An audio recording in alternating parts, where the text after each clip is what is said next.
What is up? Welcome to the DFS Academy for NFL Week 12. The season is flying by. This is the last terrible bye week we have to deal with. Not that any of that matters in DFS, but it is a little bit smaller slate than what we're used to. And it's the last one. Week 14, I think there's only 2 teams on bye. This week we're dealing with 4 again. It's not going to stop us from building a really, really great roster, hopefully winning $1 million. Let's get into it.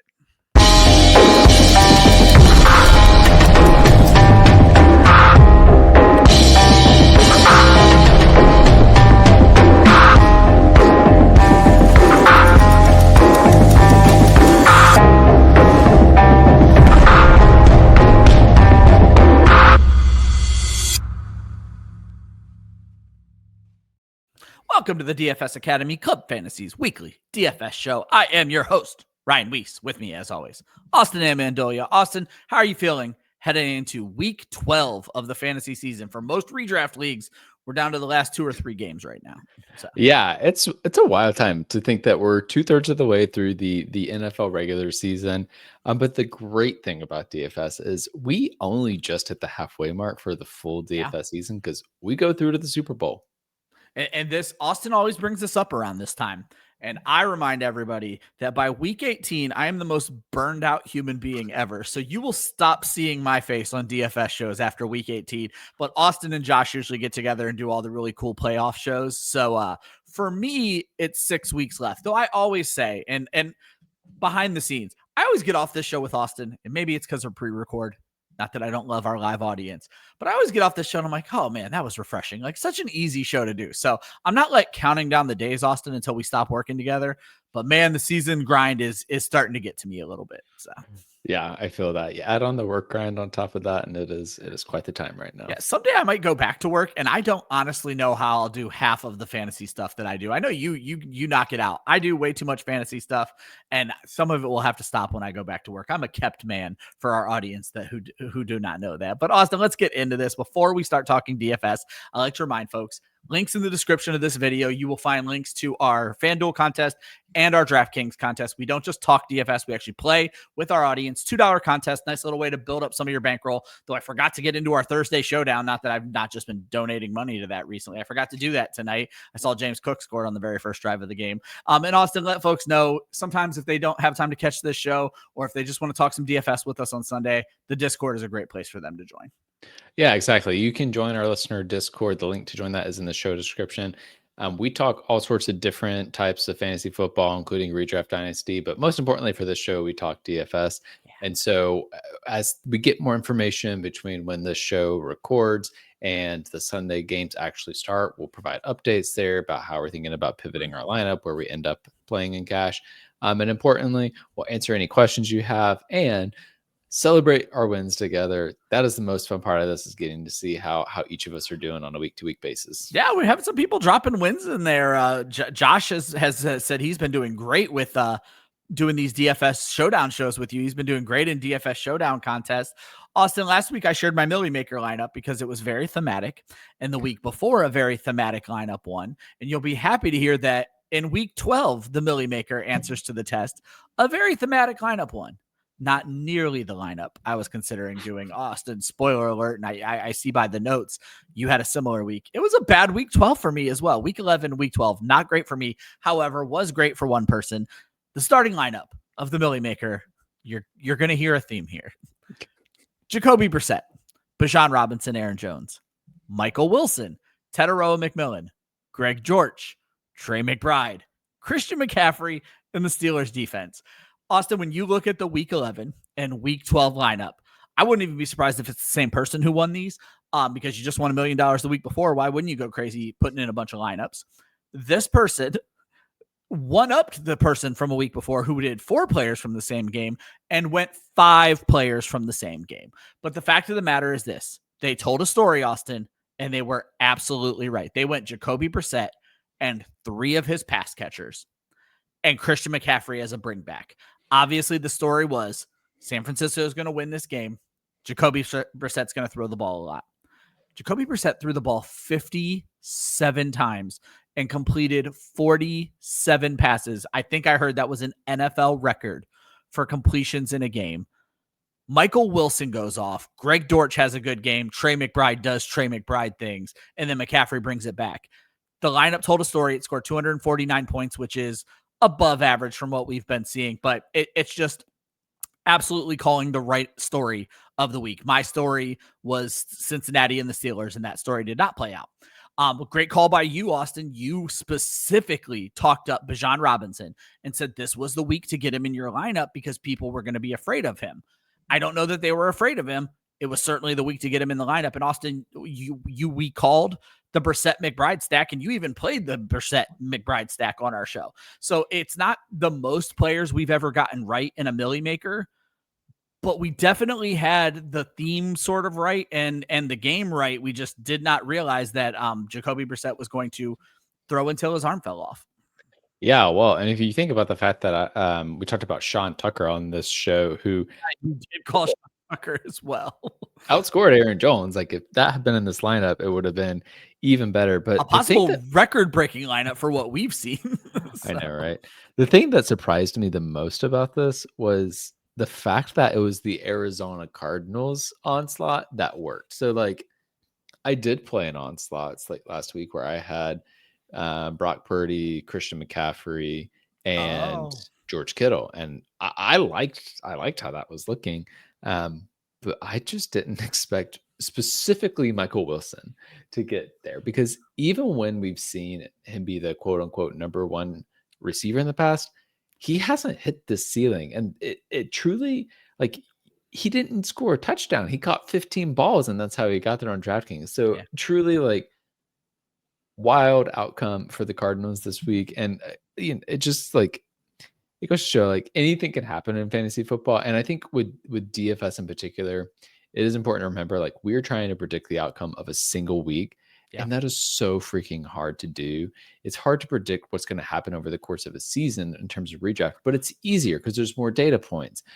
And when it comes to that single game and that single week, it's just, it's so challenging. For me, Austin, the last 2 weeks and last week opened my eyes to it. But for the single lineup builder that is me, the only way I'm winning $1 million is if I pick a game and I'm right about that game. So I think that is going to be my strategy moving forward. My cash lineup, I don't know if I've been too loose. One thing I know you do that I don't do, and this is a problem, is I don't go back and look at my lineup. And just to tie in something we were literally just talking about, I am a chess player when I'm not doing fantasy football. I am not good. I am a 1,000 level chess player. But Austin, when I lose, I study those games way more than I study my wins. I did everything right in the win. I don't care. I need to start going back to some of these bad lineups and be like, okay, well, what were you wrong about, Ryan? And I know you've told me that before, but it's like, sometimes I have a thick skull and I need to do better with it. So. Yeah. Well, and for me, like, it's really easy to like play the what if game with this stuff. And I think like that is one way to go about it. But the reason I look so closely at the matchups that I enter is to just mostly see, like, am I reading the room correctly on any given week? And so that's why I do it particularly with cash. Like once 1:05 o'clock Eastern hits, I'm checking the cash, the main 50-50 contest, to see like what are the rostership percentages initially. Did I hit the chalk? Did I not? Who is interesting? Who's not? And so the thing that stuck out to me really quickly, and this gets into my I was gonna say we can just move in.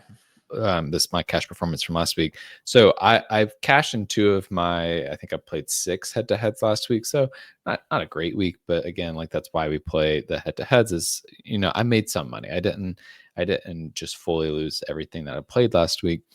But what I found really quickly is that when the 1 o'clock game started, Jaylen Warren was the top rostered player. And I was interested in him, but I ended up pivoting off of him because I was like, I don't think Jaylen Warren's going to get there. And what's funny is he didn't get there. No. I played Christian McCaffrey, and it was better in terms of pure points. But the rest of my roster was very different as a result. And because of that, I didn't play, I don't think I played Trey McBride. No, I did not play Trey McBride in cash, which was the wrong decision. And it's funny because on this show I said I think Trey McBride is going to easily be 60% rostered, and I didn't play him. I don't know why I decided not to do that. I guess I assumed honestly that San Francisco would key in on McBride and that he wouldn't be able to get there. But that Apparently you just can't do it. that was wrong. And Yeah. if I had played him, I would have cashed. So I took our advice from the show last week. I picked the wrong game, as I've mentioned multiple times. I was in on Cincinnati, Pittsburgh. I went into it, Austin, treating Trey McBride as a moderately priced wide receiver, which is what we spent a lot of time talking about last week. I really thought Pat Freiermuth was going to have a game. I did not expect the Aaron Rodgers injury, and I think the Aaron Rodgers injury and the weather turned it into just a running back slugfest. It didn't go Jalen Warren's way, but it certainly went Kenneth Gainwell's way, but nobody saw that coming either. And so for cash, I'm still not against just flat out treating Trey McBride as an underpriced wide receiver and building two tight end lineups. The issue is for GPP, unless you're going McBride and Bowers, no other tight end has that upside, that 18-point upside that you're going to need. It's just tight end is really bad right now. For a few weeks there, it looked like tight end was going to get better. I've noticed over the last 3 to 4 weeks, you're lucky if you have 10 tight ends scoring double-digit points. Yeah, I know. I think that is totally correct. Like right now, Trey McBride he's essentially, I don't remember exactly what year it was. Maybe it was 2021. He's essentially 2021 Travis Kelce. Yep. Where you fit play him in no matter what. Yep. Yeah. I mean, there's nothing else to add. The last 2 weeks, just waxing over these crazy Millie Maker lineups in our cash games. These have been the longest intros ever, but hopefully you folks are learning something. And the thing to learn this season is get Trey McBride in your lineup. Let's see if Austin follows that advice as we move into NFL Week 12. We start with the cash plays. We start with what we call top of the class. These are the expensive players, the 8,000 or higher players. We're talking DraftKings pricing. Every one of these players is over 8,000 on FanDuel for the most part. But when we're looking at DraftKings pricing, who do you like that is expensive this week, Austin? Yeah, so there are 2 guys in particular I'm looking at this week for those really expensive players. The first, Jackson Smith-Njigba. He just continues to get ridiculous volume, even in situations this season where the Seahawks have gotten ahead and not needed to throw the ball a ton, and specifically when Sam Darnold hasn't performed very well from a fantasy perspective. JSN is continuing to get there.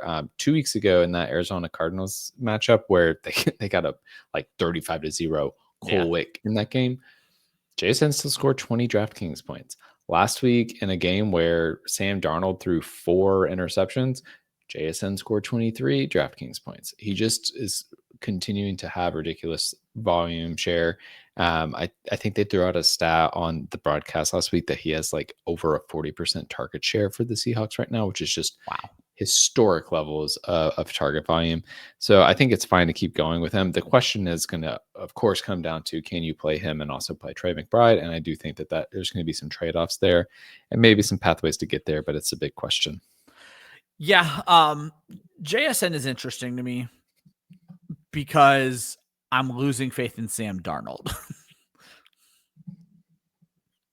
Just putting it bluntly. Like that's, and it's not all about Sam Darnold. It's there's just problems there. There's just been games where he's not needed, and then there's games where he's bad. And I'm wondering in this game against Tennessee if it's a little bit of both. Yeah, I do understand the hesitation there. I can't argue with that. It is tough to see where Sam Darnold has been, but I do think that overall he will be fine in the matchup for JSN. Like it bodes really well against the Tennessee Titans. And that's kind of where I stood, because when I was building my GPP quarterback, I had Darnold and I had it all written out. And then I read it again and I was like, no, I'm not going with Darnold. Like if I was building a GPP lineup, I don't think I'm building a Darnold GPP lineup. But Darnold doesn't have to be great for JSN to be great. It's almost, I mean, Jacoby Brissett was great last week, but it's almost the Jacoby Brissett situation where JSN just sees such target volume. He's just safe, and that's what matters in cash. So, yeah, no, I think there really is something there. Yep. Also in this price range, I do have Jahmyr Gibbs at $8,300 on DraftKings, $9,100 on FanDuel. He's probably the only running back that I'm really excited to pay up for this week in cash contest. And it's because the matchup is really good going up against the New York Giants. They are 10-point favorites in this matchup. which again always bodes well for the running backs. And the Giants have allowed the third most points to the position since week 8. It's over there the past 4 weeks. So I really love that. Also, Detroit, wow, this is the first time I noticed this, has a 30.5 point implied team total this week, which is definitely the highest on the slate. So lots of points expected to be scored by the Lions, and Jahmyr Gibbs, like he's always in contention for a 2-touchdown special. I believe that game is in New York, if I remember correctly. And I think that bodes well for Gibbs as well, because I live in upstate New York and we're starting to see weather. I'm still 3 hours north of where the Giants play, but we're starting to see weather. And when we start to see the weather, heavy favorites, weather, you just feel like it's a running back game. It's just screaming running back game to you. So yeah, no, totally. Nope, I'm with that. I love Jahmyr Gibbs this week. And honestly, Jahmyr Gibbs is going to present some opportunities for some weird stacks and things like that when we get into some of our GPP plays as well. But as we stick with cash, we're looking at band nerds. We're talking the mid-tier players, $6,000 to $8,000. Just not quite ready for top of the class yet. Austin, you're obviously picking on a game here that I think everybody should be picking on, but then I don't know. I'm so jittery anymore. It's like I feel like anytime I get in on a game, it's the wrong game. But I'm hoping I'm not wrong as you talk about everybody's favorite, Drake May. Yeah, I mean, Drake May is really in a smash spot this week, to be frank. He is $6,900 on DraftKings, $8,400 on FanDuel. He is the most expensive quarterback on DraftKings, and I think if there's a way for you to be able to pay up for him, it's very, very much worth it. Going up against the Cincinnati Bengals, we've seen that defense can be had really easily. They've been had against lesser quarterbacks than Drake May, and Drake May has just been on a tear this year.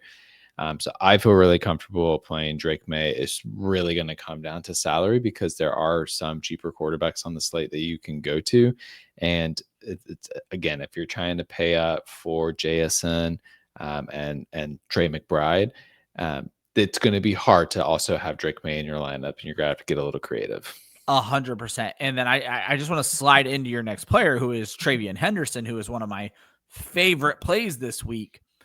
And there are enough, I don't want to use the term red flags, but there are enough hurdles to climb to get Drake May in my lineup that I feel like I'm going to skip Drake May in most spots because, one, I think Henderson eats again this week. And then two, as you pointed out, there are other players I need to get in my lineup, Trey McBride being one of them. I feel like I have to go cheaper at quarterback, Austin, in order to make Travion Henderson, because like, obviously there's plenty of worlds where Drake May and Travion Henderson both do what you need them to do, but it's more likely one or the other. And I'm betting on Henderson this week. Yeah, I think that's totally fair. I do feel comfortable playing both Drake May and Travion Henderson in my cash contest this week. But I understand not wanting to, and I think from a salary perspective, you might not be able to. And so, exactly, if I have to choose between one of them, I'm definitely picking Henderson, because I think that the matchup is just all that much better for him. I mean, this is funny. The Cincinnati Bengals have averaged 43.6 points allowed, DraftKings points allowed to the running back position since week 8. That is astounding. That is nearly 9 points more than the Atlanta Falcons at number 2. And so we get to play our favorite game. That is the same gap as the Falcons at number 2 and the Cleveland Browns at number 11. Wow. So, it's a good time to run the ball in Cincinnati Bengals. And the issue I run into, and we're going to talk about this later on the show again, just to focus on this game, is the Bengals are so bad against every position. You have to kind of like pick your battles, because like I ended up choosing, spoiler alert, Hunter Henry as like my punt tight end play of the week. But then we just saw the Bengals actually slow down the Steelers tight ends, though it seems like the quarterback slowed down the Steelers tight ends. Though Dwayne Washington, or whatever his name is, he actually ended up having a really nice catch and run in that game, and I may have scored a touchdown. I say all of that to say, I don't want to, certainly not in cash, Austin. I don't want to go May, Henry, and Henderson. So I just find myself like really having to choose who I believe in most. And I agree with what you said previously. It's Travion Henderson. tight ends can get frozen out of a game. A good running back Yeah. isn't getting frozen out of a game. So that is so true. And I think for cash, like you can play 2 of those, but I agree with you. I'm only playing like 3 or 4 Patriots players in a single lineup in those tournament settings. Austin, I wish I could remember who it was last year, but I feel like every year you have one player that in this mid-tier range, you just cannot quit. And I cannot, we had one last year. It may have been Wan'Dale Robinson, but we had fun with him last year. Rome Odunze, man, is so hit or miss, but you still just, I'm guessing because of the price point, don't mind stuffing him in cash lineups. Yeah, it's interesting. I don't know that I'll play him in cash this week, but to me, he is always a consideration. Okay. I have faith in the volume overall. I know that the Bears have been up and down. But the matchup is also pretty good. The Steelers, now, while the Steelers, I think, did better against the pass game last week than they had recently, they're still averaging nearly 41 points per game allowed to the position since week 8. So that's a lot of volume. And if Odunze is going to be the primary beneficiary of that, like I don't think that DJ Moore and Luther Burden are really soaking up enough of that for Odunze to not be valuable. And I do imagine this being a situation where Chicago is going to need to pass the ball. Yeah. The Steelers have been, I think, tougher against the run game. So we'll hopefully see Caleb Williams go after Rome Odunze like he was at the beginning of the season when we liked it.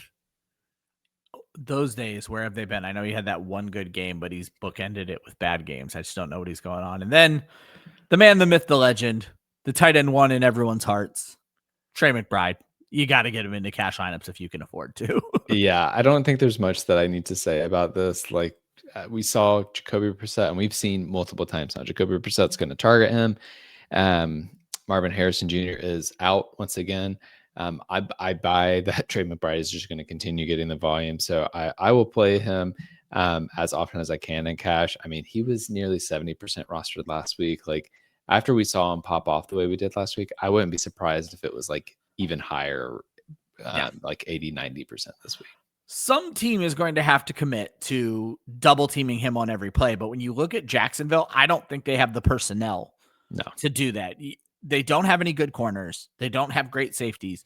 They have a couple of good linebackers, but you're not going to double cover him with a linebacker, and that's not going to work anyway. I just don't see this being the game, and Jacksonville's just been terrible against tight ends in the past. There's no reason to think that Trey McBride's going to be the one where they figure it out. Yeah, no, I totally agree with that. Moving on, we got the bookworms. Easily underestimated, but watch out. They are sharp. We're talking value plays. We're looking in the $4,000 to $6,000 range over there on DraftKings. Just go ahead and go through here, Austin. You got quite a few players. I suppose you need to have quite a few players in here if you're loving all the expensive guys this week. So. Yeah, well, and I don't know if you noticed, but I've been adding players as we've been talking. I've been watching. Yeah. I try to, when you guys hear me rambling, it's because I see Austin typing in the show sheet, and I'm just trying to keep going until he can catch his thoughts. So. Yeah, there you go. So I've got 2 quarterbacks that are cheaper than Drake May this week that I'm interested in. First is Jackson Dart. If he's healthy, I think he's a smash play. Yeah. I don't care about the matchup against the Detroit Lions. First off, they haven't been that good against quarterbacks, but also like Jackson Dart, he has been able to get there by utilizing his legs clearly a little bit too much because that's what got him on the injury list and what made him miss last week. He's from the Cam Scatabo style of running school. So. Yeah, for real. But even 2 weeks ago when he exited that game early, he had already scored 27 points. So if you had played him in cash that week, it was fine. We're not mad.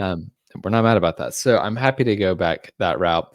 If he does sit and I'm looking for a really cheap option, I think Mason Rudolph should be in your player pool. Here's the thing. He's only $4,700 on DraftKings. So you need him to score 15 points. I think Mason Rudolph can do that. Even like coming into the game last week, it wasn't pretty. He scored 9 points. He didn't play all 4 quarters. Now I know Aaron Rodgers exited a little bit early, but a week of practice, we've seen Mason Rudolph get a little squirrely here and there before. 15 points feels like enough, and it's a Chicago Bears defense. Like they have been giving it up, so the matchup is conducive for him to be able to do a little bit of something. And then I guess I will shout out to Rod Taylor here as well because he's 4,300, and it's a similar principle. You only need 13, 14 points from him. Yeah. So there are some cheap options. I quickly just want to throw out though on Mason Rudolph. Rodgers is not out yet, so keep an eye on that. Rodgers is seemingly going to try to play this game. I agree with you. And I was trying to defend Mason Rudolph on a show last night. I didn't bring this up, but the Pittsburgh quarterback scored 18 fantasy points in that game. So as you've pointed out, they're not the worst thing in the option or worst option in the world when you're looking at cash performance. But the issue, like I'll tell you right now, if Rodgers starts, I'm not playing Rodgers. Injury re-aggravation, it just screams like there could be trouble there. But if Rudolph starts against that Bears defense, I'm not mad at it. This is not new for Mason Rudolph. He has been the Pittsburgh Steelers starting quarterback before. And you were about to go in on Tyrod Taylor. It's a similar situation. The only thing that worries me about that is he has nobody to throw to, and Baltimore's defense has improved a bit over the last few weeks. So yes, no, that is totally fair. Again, I don't know that I'll be playing Tyrod Taylor, but I think like it's the type of player that should be in consideration. But to me, you could probably just go with Jackson Dart and not lose sleep over it. Yep. Emmanuel Wilson this week. Sean Tucker ? Well, it's if Josh Jacobs does indeed sit. Yeah. So Josh Jacobs is I think trending towards being out this week from what I've been able to pick up so far. He did practice on a limited basis on Thursday, so we'll see how that progresses. If Josh Jacobs plays, then of course you can't do this. But if he doesn't, like Emmanuel Wilson is a name that you should just log away and be ready to pop into your lineup, especially because like that's going to be the way that you're able to fit Trey McBride and JSN into your lineup. And then DraftKings doing us the favor of the century, and technically FanDuel as well, and not pricing Michael Wilson up seemingly a dime after what he did last week. Yeah, it is honestly wild that we are at this point. Michael Wilson is $4,800 on DraftKings, $6,300 on FanDuel. Look, here's the thing. I'm not sold, frankly, that Michael Wilson is going to repeat what he did last week. I mentioned it earlier. Like, this is not what we have typically seen from him, even when he is the number one pass catcher. And so I'm frankly very nervous about clicking this button. But I think people are going to do it. And it's one of those things where, like, if half the field is playing him, I'm just going to play him and not worry about it. But I also, like, to me, the way I am reading it currently, like, you could look at this and say, like, oh, he's a must play this week. I don't think he's a must play. I personally feel like Greg Dortch is going to be the more consistent floor play. Interesting. But I think people are going to smash Michael Wilson after what we saw last week. It's such a good point. The one thing that worries me, we knew the Cardinals were going to be throwing a lot last week and playing from behind. I'm not 100% convinced this Jacksonville game goes the same way. And obviously Jacksonville's defense did bad things to Justin Herbert last week. That was at home with the West Coast team traveling to them. Now it's vice versa. And I just don't expect that we're going to see that same script. Yeah, no, I totally agree with that. I'm definitely nervous about it. On the other side of the ball, though, I'm a little bit less nervous about Jacoby Myers. Yeah, Jacoby Myers, welcome to the cash consideration again. In his second game, it's been about 4 weeks. So. I know, right? Gets traded to the Jaguars, and hey, here we are. So he, in his second game with the Jaguars, had 6 targets, which to me was like, okay, they're utilizing him. Whenever he got traded, it was kind of like, it seems like Myers is taking the Parker Washington role. And that seems to be the case. Washington has been a little bit phased out since Myers showed up, and Myers has been getting phased in. So 4.7K on DraftKings, like 6-7 targets is totally fine with me, especially because, again, like I'm trying to find ways for me to lean into Trey McBride, JSN, and Travion Henderson. Yeah. And so to get there, Jacoby Myers is a pretty safe floor to help me fit that into my salary. Yeah, I got nothing to add there. I think those two players in the same game, and I think you're onto something with Dortch. It's one of those situations where Wilson, as you mentioned, is the free square, but he's also kind of like the safer option. So he belongs in cash or GPP. Yeah, cash.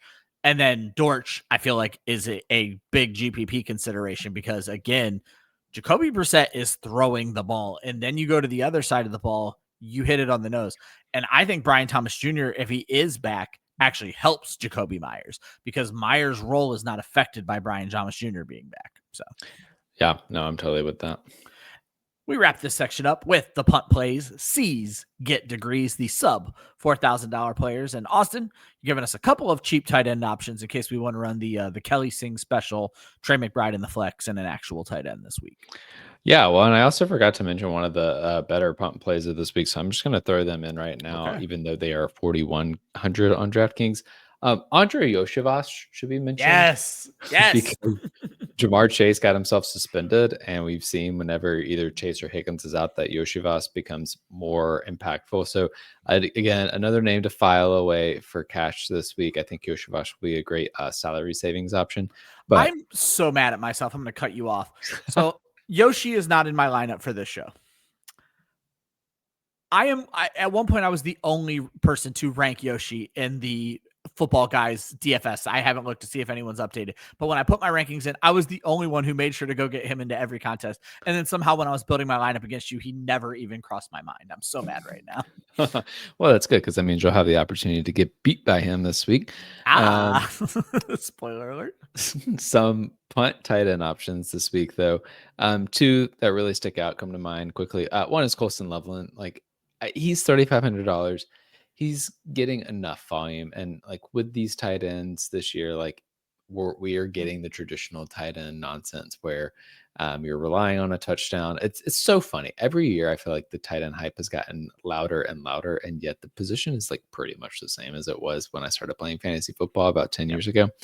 But Loveland, he's getting enough volume, and I think he has the pop that it's a decently safe floor, good upside.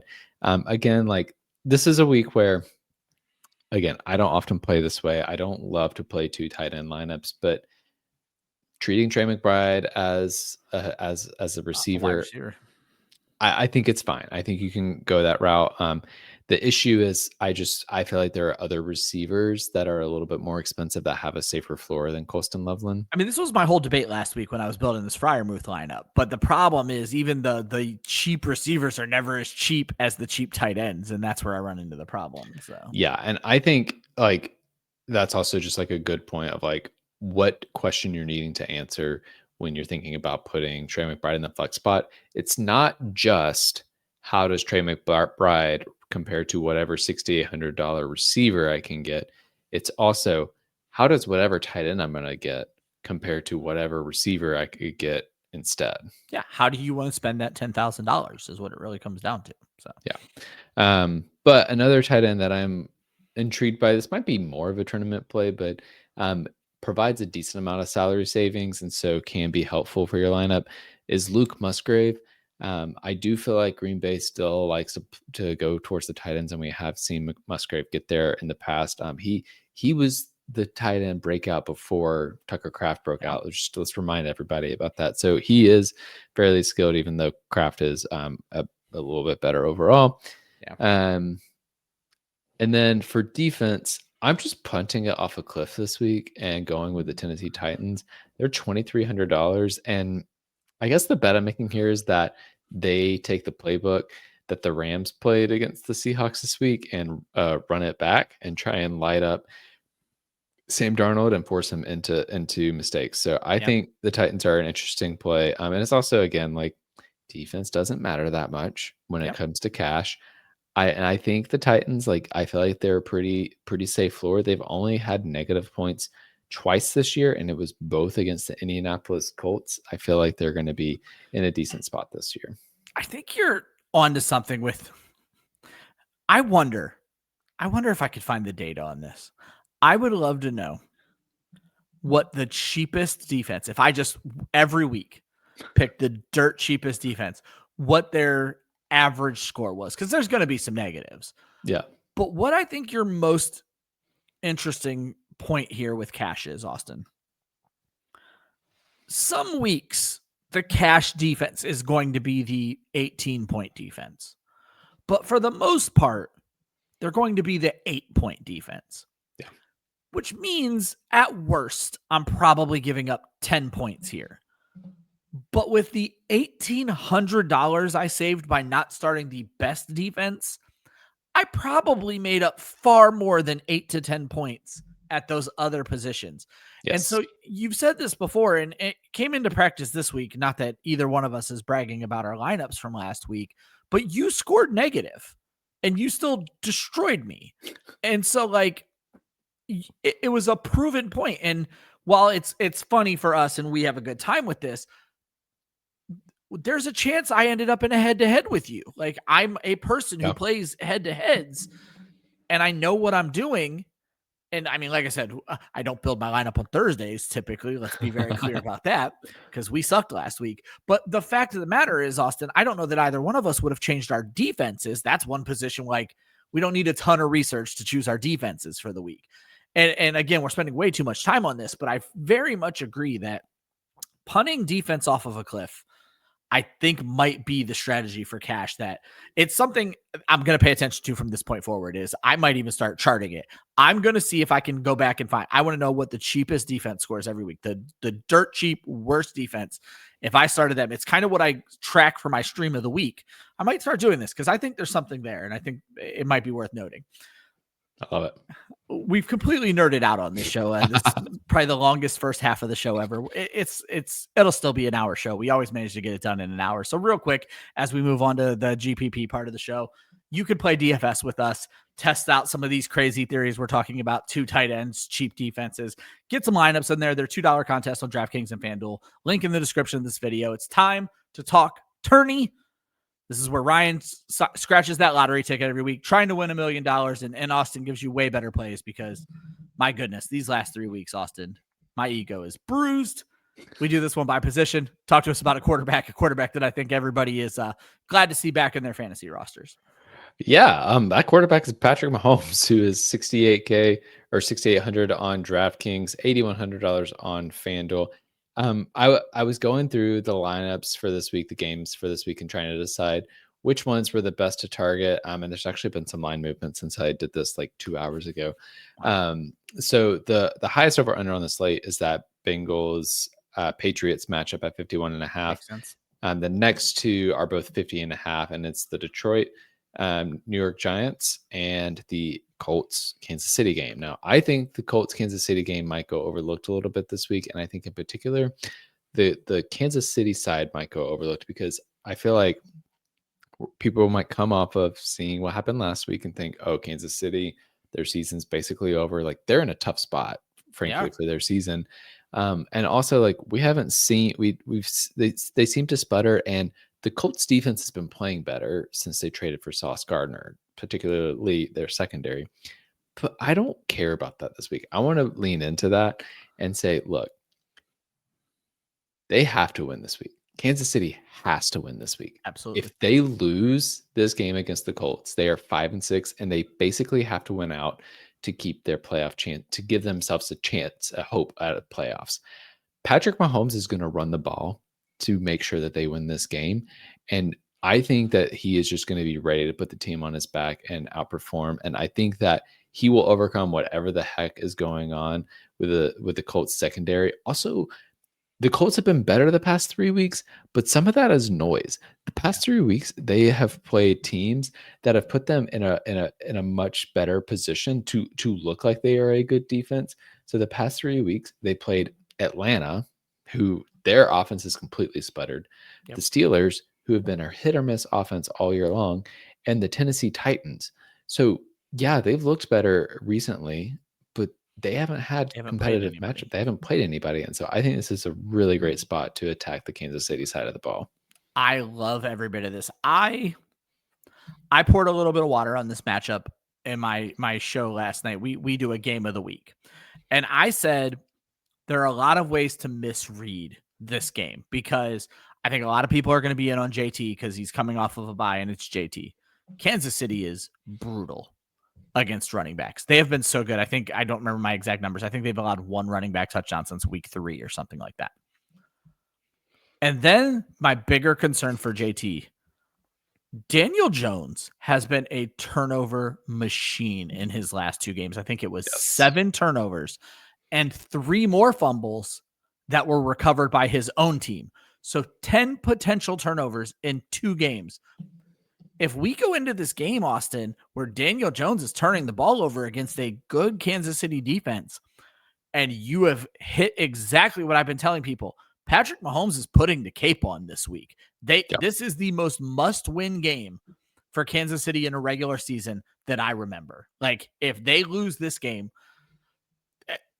this is going to sound ridiculous, whether you agree or not that Kansas City is a dynasty. They are.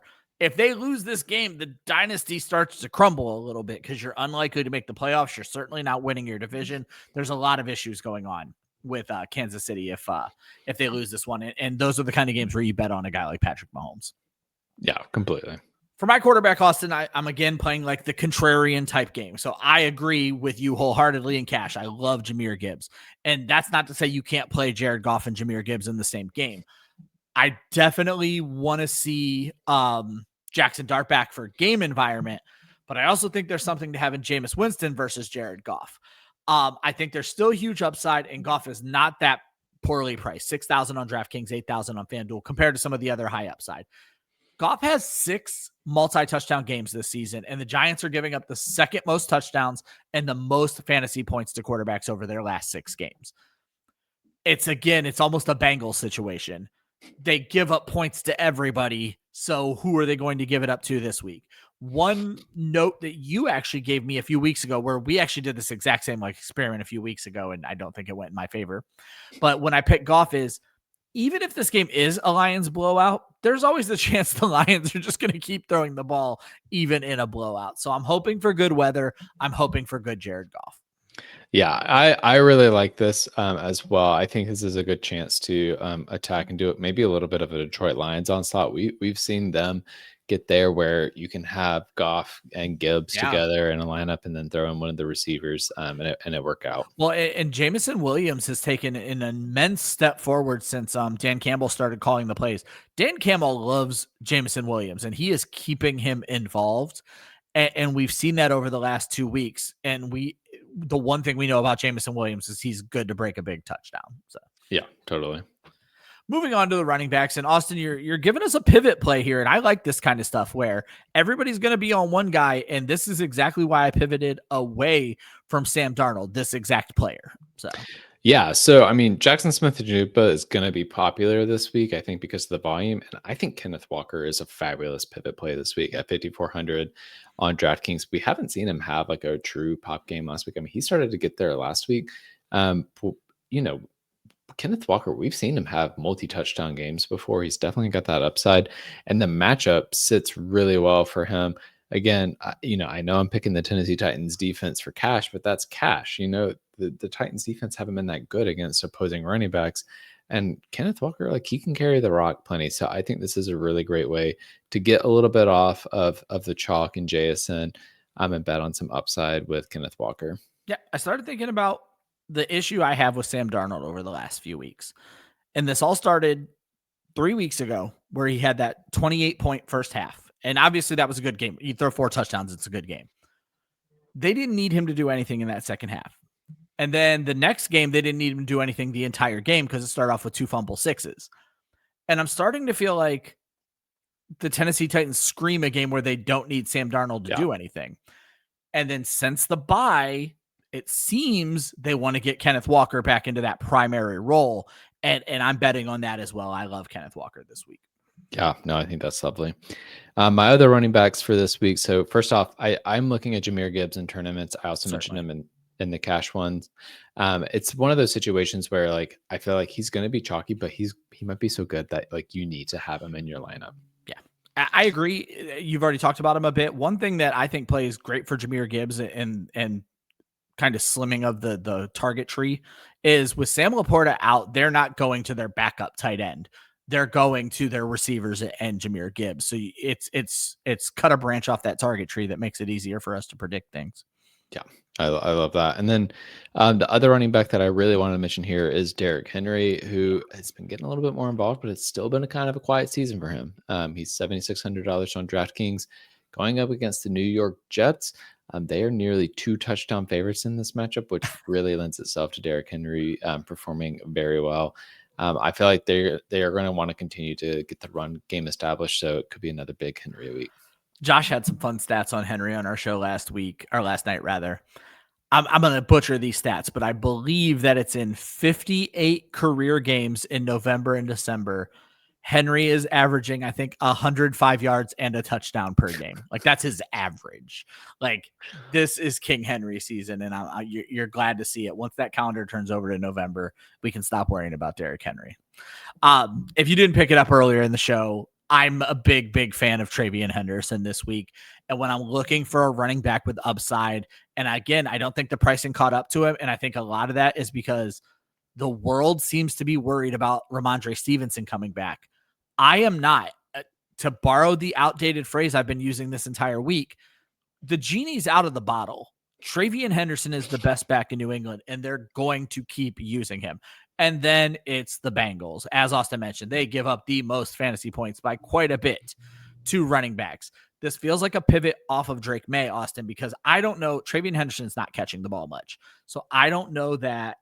Of course, I think, what was it last week? 2 of his touchdowns were receiving touchdowns, but that's neither here nor there. Regardless, what I'm trying to say here is this feels like a pivot off of Drake May because I feel like a lot of people aren't going to want to play those two together, certainly in cash. And I feel like Drake May feels like the obvious cash quarterback. So I feel like Henderson might give you an edge. Over these last 2 weeks, Austin, he's averaging 27 points per game, but that's because he scored exactly 27 points in each of those games, which is just the perfect upside for a running back who is not close to the most expensive on the slate. Yeah, I love it. I mean, this was one of my considerations. You just beat me to it for this one. Yep. Moving on to the wide receivers, you got a plethora of them for us. Yeah, it tends to happen, but there are a lot of receivers I wanted to touch on in this.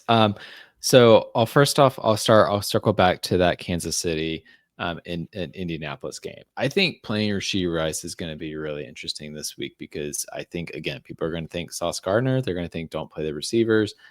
Rice gets their own volume. And I think like the Kansas City, they scheme these guys open. They get the ball out quickly, especially to Rice of all their receivers. And I think that's going to lend itself well. And I imagine they're going to use some bunch formations and a lot of motion to try and get Sauce Gardner off of Rice so that they're able to keep him involved in the game. So I think he's going to go low rostered, and it's a good time to attack him. On the bring back, I'm looking at Alec Pierce because he's cheap enough. He's at that 5K range, and he is like been consistently getting these pop plays, and he's been getting a decent amount of volume to go with it. Like it's not like he's getting 3 targets and happening to catch one long ball that gets him there. He's been getting 7 targets, fairly consistently, and that feels really good to me for the bring back on the Colt side of this. Yeah, I've kind of had this working theory over the last 3 weeks since Pierce has really burst back onto the scene that obviously Jonathan Taylor seems to have a good game every week, but in a game script that may take Jonathan Taylor away, which I think we could see this week, that lends itself to being an Alec Pierce week. And what I'm basically getting at is I think the Colts could be playing from behind, which is going to hurt JT, which then boosts up Alec Pierce. So if players are like, hey, I'm paying up for JT, this might be an advantage where you pivot, you avoid a very pricey landmine, but have the right player at far cheaper. Yeah, I totally agree with that because we've seen Kansas City really key in on the run against elite running backs before, and so I could see that really opening up opportunities for the receivers. Another game I'm really interested in this week is the Arizona-Jacksonville matchup. I feel like that has a lot of potential upside. Even if you don't play Trey McBride, I'm looking at Greg Dortch on the Arizona Cardinals side. I mentioned it earlier. Like I think people are going to play Michael Wilson again, but Dortch I think is the more consistent play and could end up having some nice upside. And then on the bring back, I think Myers, even though I mentioned him in cash, I also am interested in him in a tournament because I think people aren't going to want to play him in that setting because they don't see him as having upside since joining Jacksonville. But if he scores a touchdown and delivers the same volume he did last week, he's paying off his salary, which is going to be great for a player at this price range in those tournaments. Yep. And then my last player, my last player I have here, I'm coming back to Rome Odunze. I know I mentioned him in cash, but I particularly love him in tournaments this week. Nobody's going to want to play Odunze. Everybody's sick of it. But I think it's like, I don't know. I have these guys that I love, and I just can't stop. And I think Rome Odunze has become one of them this year. Yeah. It's a great matchup, and he's going lowly rostered. I don't know how much I will be stacking up this game. But I do think that the Pittsburgh Chicago Bears, like we've seen that these two teams in different matchups, they can allow other opposing offenses to score a bunch of points and can get in these high scoring back and forth affairs. So could set up to be a good opportunity for Odunze here. Yep. I'm stacking Goff with obvious players. In cash, I want Amon-Ra St. Brown and Goff together if I'm going with that matchup. But in GPP, it's Jameson Williams. He's not my favorite play this week. I'm going to go a little weirder for my favorite play, and that is Devonta Smith. I happen to be good friends with an Eagles fan. His name's Josh Hudson. And I give Josh all the credit in the world. I play a lot with fantasy stats. Josh plays a lot with like real life NFL stats. And apparently the Cowboys run a lot of zone coverage, and AJ Brown flat out struggles against zone coverage. He's like not even like a top 50 wide receiver against zone coverage or something like that. He just kills man to man. Can't break free in zone. Devonta Smith tends to pop in those games. Now, full caveat here. The Cowboys shut both of these receivers down in week 1, but these are both very different teams since then, and I'm expecting a very different game than that snooze fest we had back in week 1. In the last 3 games, the Cowboys have given up 5 wide receiver touchdowns, and I think this is going to be a Smith game. We saw A.J. Brown last week. I feel like the pendulum swings back, and we're going to see Devonta Smith this week. Yeah, I like that. I was thinking about how to try and attack this game, and I think that's a really great way to approach it. Yeah, shout out to Josh Hudson. I do so many shows with him every week. The stuff bleeds through, and he's just been really adamant about why this is going to be Smith and not AJ Brown. So if I'm wrong, it's at the One Hunsodian on Twitter. You can let him know why I was wrong this week. Austin, I'm actually going to take tight ends first because we have a bit of a disagreement here. I don't like the mid-level options, but I've kind of stopped liking the mid-level options at tight end altogether, and that is because 2 players at tight end kind of matter, and one of them matters more than the rest. So I said that you have 2 options this week. It's Trey McBride or it's punt. I'm probably going Trey McBride, but I wanted to give someone another play. So I went with Hunter Henry. And again, I've kind of already like put this out there. The issue is, where are the Cincinnati Bengals going to fail this week? I love TreVeyon Henderson. I'm not playing TreVeyon Henderson and Hunter Henry together. I'm playing TreVeyon Henderson and Trey McBride together when I build my final lineup of the week. But if you don't want to get Henderson into a lineup, I think Hunter Henry is a perfect play, and maybe even a Hunter Henry, Trey McBride lineup, because Hunter Henry going against those Bengals has that touchdown upside. Now, Austin, you decided to go with a mid-tier guy, and it's a guy close to my heart, and we've started to see him play better. Just don't know if the upside's there. Let's see if you can convince me. Well, first off, I want to flip that question on its head of like where are the Bengals going to get beat, and what if they just get beat everywhere? And we get beat everywhere, which we've seen before as well. So yeah, I mean, we saw it last week with the Cardinals getting there so much. So like I didn't say this earlier, but I'm gonna say it now. Like I'm fascinated by a Derrick Henry, TreVeyon Henderson, Hunter Henry lineup. I will probably play that at least somewhere because I think that game is so interesting. But for my tight end, I'm going with Travis Kelce. I'm stacking him with Patrick Mahomes. And it's truly because that's where the Colts have actually been the weakest over the past several weeks. They have been better against receivers and not against tight ends. And we started to see what felt a little bit like old school Travis Kelce show up last week, where all of a sudden I'm like, wow, he scored 20 fantasy points on a PPR league. Like he was getting a ton of targets. He had some big explosive plays. I think he may have gotten in the end zone last week. Yeah, he did. And so I'm like at 5K, like if he can just repeat that performance last week, like it's going to work. And honestly, like what if Trey McBride duds? Then you've gained so much leverage by going with Travis Kelce. So it's really playing the game theory. Like obviously McBride is going to be a popular play, but also like playing Travis Kelce, it is going to free you up to do some and other build your lineup differently elsewhere. So I like going that route, and I think he is starting to come back into a more consistent role. I hope you're right. I love when Travis Kelce is good. Trey McBride has my heart now. He's all that matters to me. It's Trey McBride all day, every day. Austin, we can't finish these lineups without those defenses. And while I will say I am super intrigued by start the cheapest defense in the world in cash, to win $1 million, that is not the play. You have got to play the high upside defense. I one of these days I'll go back and also look and see what the average score of the Millie making defense was. I'm all into defense now. This is the only thing that matters. You know, the points that absolutely matter, not whatsoever, is the point of this. I'm going to do all my studying here. But Austin, I like both of our picks this week. I think they're in the right matchups to succeed. Yeah, so New Orleans Saints are going up against Kirk Cousins, and respectfully, Kirk Cousins can't throw the ball anymore.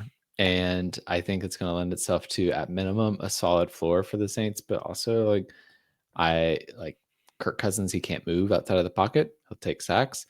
I could see him throwing a pick or just being inaccurate overall. Like, I feel like it's a really good, easy spot for the Saints this week. I would be shocked if they have like a dud week and just completely goose egg. Yep. I'm going with the Cleveland Browns. I've played this game with them before. It didn't work out perfectly for me last time, but they weren't playing the Raiders last time either. So they are still dirt cheap, certainly on DraftKings 2,900, not quite as cheap on FanDuel. In fact, while me and Austin's defenses are priced roughly the same on DraftKings, my defense is $1,200 more on FanDuel. So you may want to go with Austin's Saints over on FanDuel, but I don't know how much more analysis you need than it's a great defense playing the Raiders offense, and it's Myles Garrett. The Raiders are giving up almost 3 sacks a game. They're giving up almost 2 turnovers a game. Myles Garrett is an animal. 4.5 sacks, I think, last week. He's gotten half of his sacks in 2 games. I won't be surprised if he has a third of his sacks in 3 games after this week. Like, he's doing a lot of work, and it's working out really, really well. And again, you get worried sometimes when the offense on the other side of the ball could still put up points. I don't think that's something we have to worry about when it comes to this specific game with the Raiders. Yeah, no, I totally agree with that. All right. That wraps up the show, folks. But before we get out of here, we have the valedictorian shootout. That is me versus Austin in a head-to-head DraftKings tournament. We don't play for any money. We play for bragging rights, and Austin has taken over the bragging rights. I think this is 3 straight for you. I should probably track that for you as well. It was a terrible week for us, Austin. Neither one of us is bragging about our lineup. You won 103-79. You are now 6-5. However, you went with that Brissett McBride stack, and that did 2 things for you. It scored half of your fantasy points, and it beat my ass because literally those 2, I think, scored you like 59. My team scored 79. So everything went really, really terribly for me. Hopefully it's better this week. But what's funny, Austin, is I did the show sheet in 2 parts, and I don't normally do the show sheet in 2 parts, but I did the show sheet in 2 parts because I had stuff to get done today. And so I had different players for my picked players. My lineup is built based on those players. So this could be one of my worst lineups, specifically because I went with Brock Bowers at tight end. Brock Bowers is originally going to be my GPP tight end as the cheaper alternative to Trey McBride. I don't necessarily love him this week. The Browns have not been bad against tight ends. They've only allowed 1 tight end to get into double digits. So I'm in cash. I like Bowers a little bit better than in GPP. So I'm the cash side of me is like, okay, maybe this lineup will work. So enough chit chat. I'm going with Jared Goff. I'm going with Travion Henderson. I'm going with DeAndre Swift. Again, I do like that Chicago game environment. DeAndre Swift, Kyle Manon guy is cutting into his work, but he still had 90 yards last week, and he seems good for 90 yards just about every week. As I mentioned, Jameson Williams is a big part of the Detroit offense. He's my stack with Jared Goff. Devonta Smith, I am going with Michael Wilson because this is a cash lineup. And then I went Chris Olave because I do like the Saints this week, Austin. And while the Falcons have shut down some wide receiver ones, Olave is a guy who seems to be, there's only 2 players you can trust in the Saints offense right now, Chris Olave and Jawan Johnson. And then, as I mentioned, I went Bowers in Cleveland. So my tight end plays my defense. That doesn't necessarily matter in this cash aspect. But what I can certainly say is, Austin, my actual Millie Maker lineup is probably going to look nothing like this. This is definitely the Ryan versus Austin only lineup. Yeah, I'll be fascinated to see how it goes because I initially am looking at this and like, oh, I'm going to win this week. But, the way this goes, I probably will not. Yeah. In part because I am going with Jackson Dart, who... Well, there's your first gamble, because if Dart, just so everyone knows, if you're tuning into the show for the first time, we set these lineups on Thursday. They're not allowed to change. We're announcing them to you folks. So again, there's no money here. It's just me versus Austin. But this is the gamble you take building a lineup on Thursday. So Jackson Dart might not play, and that might really be a bummer. So got Jackson Dart. I've also got Travion Henderson, so we'll zero out there. I'm going with Alvin Kamara. I do think it's a really good matchup against the Falcons. And then I have 4 receivers, Jackson Smith-Njigba, DK Metcalf in a good matchup against the Chicago Bears. Andre Yoshivas and Jacoby Myers. I was able to get Trey McBride into my lineup by playing the Tennessee Titans punting at defense. Yeah, I like the punt at defense. I like the McBride. I like the Yoshi. Obviously, I like the JSN. It's going to be a really interesting week. I think you have me. I just don't like my lineup, and then you're gambling on quarterback. So that is going to make it very, very interesting. And that is going to wrap up this week's episode of DFS Academy. As always, Austin, let them know about the DFS content that you put out here. Yeah, first off, you can catch us breaking down the main slate every Friday with DFS Academy. And then Josh Hudson and I break down the Thursday night showdown slate every Thursday. Both of those shows drop at 9 a.m. And then, as always, remember, you can join the Discord. Link to join that is in the show description. You can come asking us any of your questions as you're setting your lineups, celebrate your wins, debrief your losses so you get better overall, and are getting to do this in community. I have noticed that we are getting a lot more views this season than we have last season. So I'm going to, first of all, do a scheduling note because next week's Thanksgiving. So you guys need to know we're going to do things a little bit differently. But more importantly, jump into these contests. The FanDuel and the DraftKings contest. I promise you, if you're just wanting to dip your toe in these contests, they are low stakes. The FanDuel contest is barely getting 5 people a week. Literally, this is just a way to build up a small bankroll. Jump in with us. Let's fill these contests back up. Way more people are watching this show and listening to the show than are joining these contests. Jump in there. Join our Discord. Figure out some way. DM me or Austin and we'll get you the links. I promise you it's a lot of fun. But as I mentioned, next week's going to look a little bit different. So if you're new to football, there are 3 games every single Thanksgiving. So Austin and I are actually going to do 2 shows next week. I don't know exactly when they're going to drop, but we will have a show dedicated just to the Thanksgiving slate, treating those 3 games as the main slate. And then we'll have our normal main slate show, which is one of the hardest shows to do every year because there are so many teams off of the main slate. So it's a very small player pool and you got to get a little weird with your lineup. So look for 2 shows in Thanksgiving week next week. Probably no Oh Captain My Captain because everything's kind of messed up for that slate. So that'll be interesting. Articles here at Club Fantasy. I'll be honest, I've been terrible about turning this into an article. I'm probably continue to be terrible. So you need to listen. You're not going to find it in written form. That's just the way it goes sometimes. But if you jump into our Discord, we give you all the same knowledge that you find in an article over there on Discord. We share our lineups, we share our wins, we share our losses. We're here to help you out. Good luck with your lineup building this week. We will see you twice next week at the DFS Academy. Have a good one.